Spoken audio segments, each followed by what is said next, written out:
Hey guys, today I want to talk about how much money should you bring when you first come to the Philippines. Your first week or month here, you need to be ready, and I'm going to tell you how to be ready. Well, try to bring as much as you can. Try to bring like maybe 8,000 or 9,000. I wouldn't bring more than that. Have that on you. I mean, if you're going to stay here permanently and you're going to be a regular here, make sure you have enough money to get settled in, and make sure you have enough money that's going to last. God forbid your ATM doesn't work or your credit cards don't work. For some reason you have a glitch going on. And also make sure you have some sort of app set up, such as Western Union or whatever, so that you can send yourself money here in the Philippines. And put it on in the country that you're coming from. Put the app on in the country that you're coming from, so it'll take it from your bank there. If you set it up here in the Philippines, it's going to be a Philippine Western Union account or whatever type of banking thing you use, to transfer money or whatever, transfer a company, like such as Remitly or whatever. You can send money to yourself over here. A lot of people don't understand that, but you can do it, okay? And it's quite easy to do it. Make sure that's set up so that if your ATM card doesn't work over here, at least you can go pick it up and you'll have your passport, and make sure you have a couple of IDs like a driver's license, things like that with you, so that you'll be all set. It's good to also have a U.S. passport ID card. If you're a SRV member, carry that stuff with you. All that stuff is important. Any sort of IDs you have, take it with you. It's important to get that. And get some IDs when you're here. Get a barangay ID. Go get a postal ID. And when they do the national IDs here for SRV members, make sure you get that too, because they're not doing that yet, but they will be in the future because that's on their list, but they haven't opened it up to SRV members. So guys, you want to make sure you have enough money when you get here, that God forbid an accident happens, you got some pocket money. Put some of that money, like we've talked about before, put it in your money belt. Maybe put 1,000 in there or whatever. And you have to be careful, because when the bills are folded here, they won't take it. So you want to have it in Philippine money versus in US money in your money belt, because when you go to unfold those, they're all going to be wrinkled, and these places only want crisp $100 bills with no rips or tears, and that's very hard to keep here. So it's worth it for you to get rid of that money as soon as you can in some cases, unless you have a safe place to keep it in your house.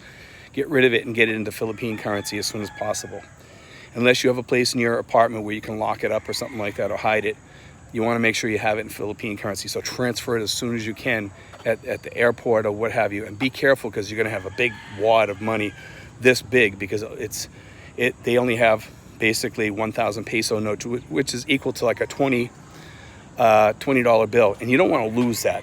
Make sure you're safe when you get out of there. Jump into a Grab or have somebody pick you up at the airport or whatever. Make sure you're safe wherever you're going, and you go directly into your hotel or what have you. Don't be walking around with that kind of money. You don't want to get robbed with that kind of money. But most places you're fairly safe. Most of the cabs and Grabs are pretty safe. Don't be pulling out your money in the cab. Don't show the cab driver your money. Don't show anybody your money. Don't even show the person that picks you up at the airport your money, unless you fully trust that person or whatever. You don't want to be doing that. You want to make sure that you have access. That's the key. That's the key over here, on top of anything else, is that access to your money. If you don't have that, it's gonna be hard living here. And I've seen people that have all kinds of problems, and it's hard taking care of some of those problems.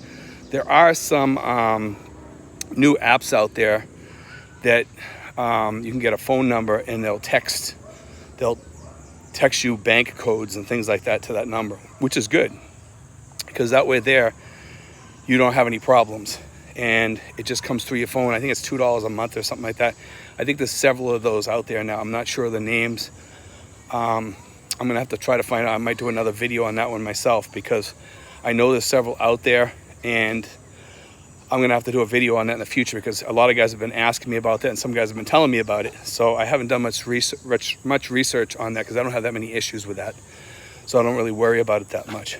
But anyway, guys, as far as coming here, how much money to bring the amount that you think you're going to need. If you're coming over here on vacation, obviously you don't need to have $8,000 or $9,000. And if you have credit cards, make sure that those credit cards can be used over here by calling up the credit card company and let them know you're going to be here. Okay, so that's key right there.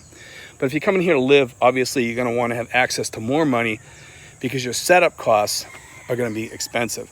Your down payment on your apartment, they might want 3 months in advance. Some of these places want 3 months in advance, first, last, security. Some places want 6 months in advance. It's just the way things work around here. It depends on the people that you're working with. It depends on, sometimes if it's in a gated community, it depends just on the landlord. They want to make sure that they're safe, because a lot of people over here don't pay or they have problems. And also, guys, if there's one thing I can tell you, and I heard this from one of our expats, is that they are having problems finding out if the property that they're renting is owned by the person that's renting it. So sometimes these things are like left with a bank or whatever, okay? And there's issues with that. So you want to find out if the person actually owns the property. So tell them you want to see the deed or proof of ownership, and that's key. But anyway, guys, I wanted to talk about that today.